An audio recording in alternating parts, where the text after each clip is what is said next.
Imagine a world where the price at your local gas pump skyrockets overnight, not because of some distant earthquake or refinery glitch, but because a single boarding operation in the frigid North Atlantic ignites a chain reaction that drags superpowers into open confrontation, collapsing global supply chains and plunging economies into chaos. Picture this. By mid-2026, oil shortages grip Europe and Asia. Blackouts roll across cities as energy grids falter, and the fragile alliance between Russia and China hardens into a unified front against the West, with whispers of retaliatory strikes on shipping lanes that could escalate into the first salvos of a new world war. This isn't speculation. It's the unraveling edge of a crisis unfolding right now, triggered by the United States' daring seizure of Russian-flagged tankers, vessels that were supposed to be untouchable shadows slipping through sanctions. But the full story, the hidden maneuvers, and the catastrophic fallout waiting just beyond the horizon, reveals itself only as we dive deeper into the heart of this escalating ghost fleet war, where every captured ship isn't just a prize, but a potential spark for global calamity. The term ghost fleet evokes images of spectral vessels haunting the high seas, but in reality these are very much alive. Cutting instruments of economic defiance, a shadowy armada of aging tankers that crisscross oceans under false flags, dodging radars and regulations to transport sanctioned oil from pariah states like Venezuela, Iran, and Russia itself. These ships, often uninsured, unregistered in any meaningful way, and crewed by desperate mariners, form the backbone of a multi-billion-dollar illicit trade that keeps regimes afloat amid Western embargoes.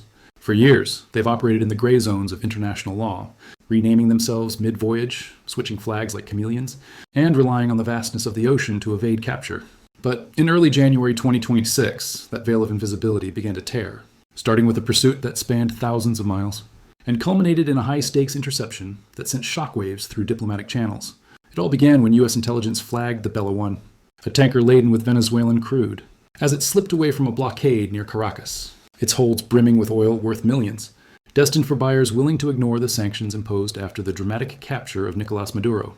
As the Bella I fled into the Atlantic, it underwent a frantic transformation, its crew hastily repainting the hull and hoisting a Russian flag, rechristening it the Marinera in a bid for protection under Moscow's umbrella. This wasn't mere theater, it was a calculated gamble, banking on Russia's vocal support for Venezuela, and its own shadow fleet operations to deter any aggressor. Reports from maritime trackers showed the vessel zigzagging erratically, perhaps shadowed by a Russian submarine as rumored in intelligence circles, a silent guardian meant to ward off interference. Yet the U.S. Coast Guard, bolstered by naval assets, closed in relentlessly over 2 weeks, their boarding teams preparing for an operation that would test the limits of international norms. On January 7, 2026, in the choppy waters near Iceland, American forces executed a swift seizure, storming the deck without resistance, only to find the tanker empty of cargo, but laden with questions about its true purpose. Was it ferrying oil, or something more sinister, like arms or encrypted communications gear? The official narrative cited sanctions evasion, but whispers in defense briefings hinted at deeper intelligence hauls that could expose networks tying Tehran, Moscow, and Beijing together in a web of covert support. Russia's response was immediate and strongly worded, with officials in Moscow describing the seizure as a serious dispute under international maritime norms. They stated that the incident raised concerns about sovereignty and could increase political tensions. Foreign ministry representatives warned that such actions might set a challenging precedent for global shipping and could invite diplomatic pushback. Observers noted that the Russian administration, already engaged in the ongoing situation in Ukraine, viewed the event as highly significant. Analysts in several international think tanks commented that this development appeared connected to a broader phase of more assertive global policies. At the same time, most experts highlighted that Russia avoided direct military escalation, and instead focused on diplomatic statements and strategic signaling, indicating readiness to protect its interests while prioritizing de-escalation. The discussion also drew attention to the so-called ghost fleet, which analysts say plays an important role in energy trade patterns, and that tighter enforcement measures could affect related revenues and economic planning. Soon afterward, reports indicated that U.S. authorities moved against another tanker, the Alina, said to be linked with Venezuelan operations and registered under multiple flags. This vessel was described in public sanctions documents as being connected to restricted cargo movements toward Asian markets. The operation was reported in the Caribbean region, with officials stating that procedures followed established enforcement frameworks. Statements from Washington characterized these actions as part of broader efforts to restrict illicit financial flows and strengthen compliance with international sanctions.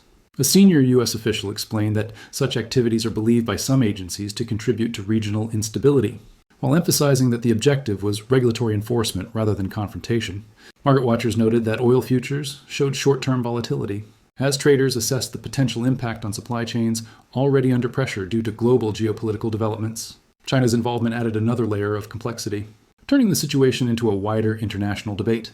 Beijing, a significant buyer of global energy supplies, expressed concern and stated that the seizures raise questions under international law. A foreign ministry spokesperson criticized what they described as unilateral actions that could affect global energy security. Analysts pointed out that China's economy depends heavily on imported crude, meaning any disruption could influence prices and domestic economic conditions. Media reports also mentioned diplomatic exchanges between China and Venezuela.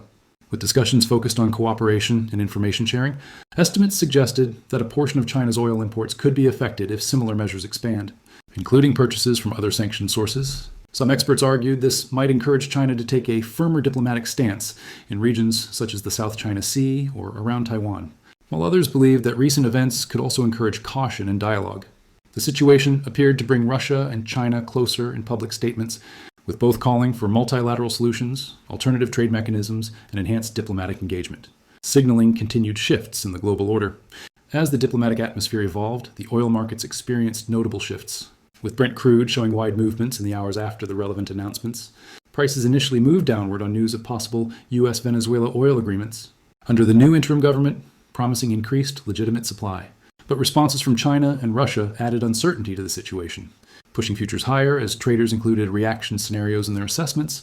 The ghost fleet's role in balancing prices for sanctioned producers suggested that each incident narrowed available supply, potentially decreasing global supply by important, though moderate, percentages. In Europe, already reducing reliance on certain energy sources amid ongoing global adjustments, concerns increased about possible supply limitations, with governments seeking alternatives from the Middle East and Africa. The U.S., supported by its domestic production, positioned itself as a key supplier, with administration officials describing the operations as steps toward enhanced energy independence and leverage in broader negotiations. Yet beneath the surface, market unpredictability grew. Insurance costs for tankers increased significantly, with Lloyd's of London noting that premiums were rising for vessels in sensitive waters, discouraging standard trade and increasing costs that would ultimately reach consumers worldwide.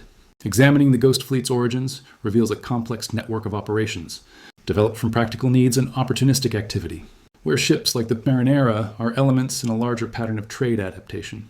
These vessels, often purchased at low cost from scrapyards and registered in jurisdictions such as Panama or Liberia, use available legal provisions to transport oil that official channels do not handle. Certain shadow fleets, estimated in number by independent researchers, expanded as global pricing policies changed, allowing producers to sell crude under specific conditions to willing buyers in India and China. Venezuela's participation, supported by its extensive reserves, became part of this network after policy changes expanded trade restrictions in several regions. The Bella One's journey illustrates this. Originally destined for Asian ports, it bypassed initial trade limitations, only to be monitored across long distances. Its crew's rapid changes in registration demonstrating the fleet's operational flexibility. Analyst reports indicated that some tankers carried multiple forms of cargo, oil alongside compartments for standard equipment or technology components, blurring lines between commercial transport and logistical complexity.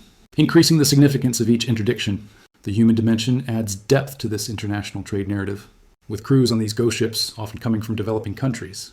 Lured by prospects of steady work but navigating challenging routes, accounts from mariners on the monitored tankers describe tense conditions and uncertainty, with captains receiving instructions via secure communication systems to adjust routes as needed. One seafarer described the Marinera's extended movement as requiring constant attention. The presence of oversight aircraft underscored the global interest in these patterns. These individuals, far from decision-makers and policy centers, became part of the unfolding story. Their experiences connected with the tanker's movements as part of broader operational frameworks. Yet their accounts highlight the personal side of complex international trade systems, reminding us that beyond headlines and statements, are lives that are affected by the dynamics of energy distribution and global logistics. Over resources that are central to many nations' economies, oil. Midway through this unfolding saga, a startling revelation emerges that shatters initial perceptions of the seizures as mere enforcement actions, reframing them as potential flashpoints for broader conflict. Contrary to official denials, satellite imagery and declassified intercepts suggest that the Marinera wasn't alone during its flight. A Russian submarine, possibly from the Northern Fleet, trailed it for days, not to engage but to observe and report, testing U.S. resolve in a game of underwater cat and mouse. This twist exposes the fragility of deterrence. Had the sub intervened, it could have sparked a direct naval clash, echoing incidents like the 1962 Cuban Missile Crisis.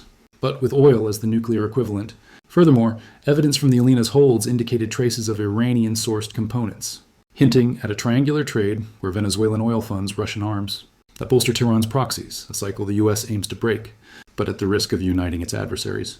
This uncomfortable truth forces a re-evaluation.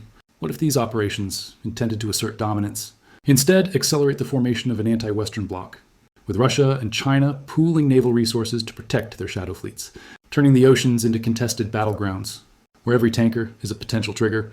As tensions mount, the backlash from Russia and China intensifies, with joint naval drills announced in the Pacific, and veiled threats of reciprocal seizures on U.S. allied shipping. Putin's rhetoric hardens, invoking historical grievances like the U.S. role in Ukraine, to rally domestic support, while Xi Jinping's administration mobilizes state media to portray the actions as imperial overreach, stoking nationalist fervor. In the oil markets, chaos reigns supreme.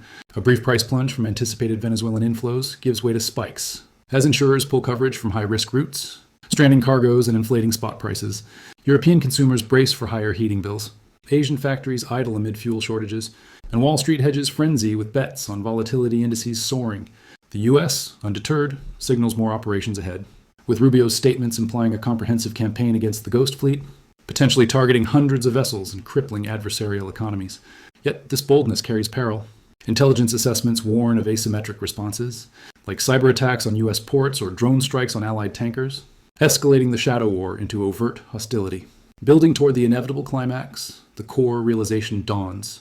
These seizures aren't isolated incidents, but harbingers of a paradigm shift in global power dynamics, where control over energy flows dictates alliances and conflicts. The full truth reveals itself in the interconnected vulnerabilities.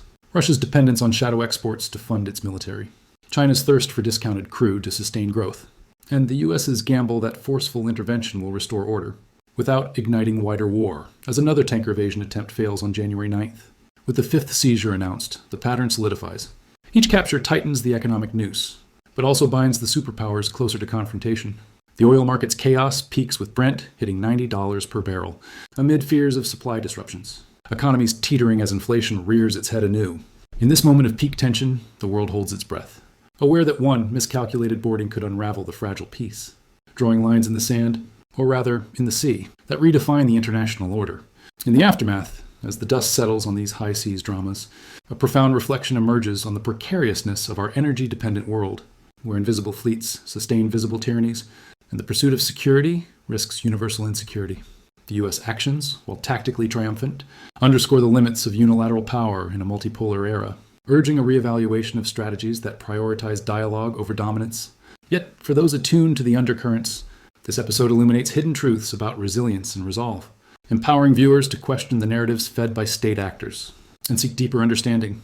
The Ghost Fleet War, far from resolved, lingers as a cautionary tale, reminding us that in the vast expanse of the oceans, the next crisis is always just over the horizon, waiting for the winds of change to carry it ashore.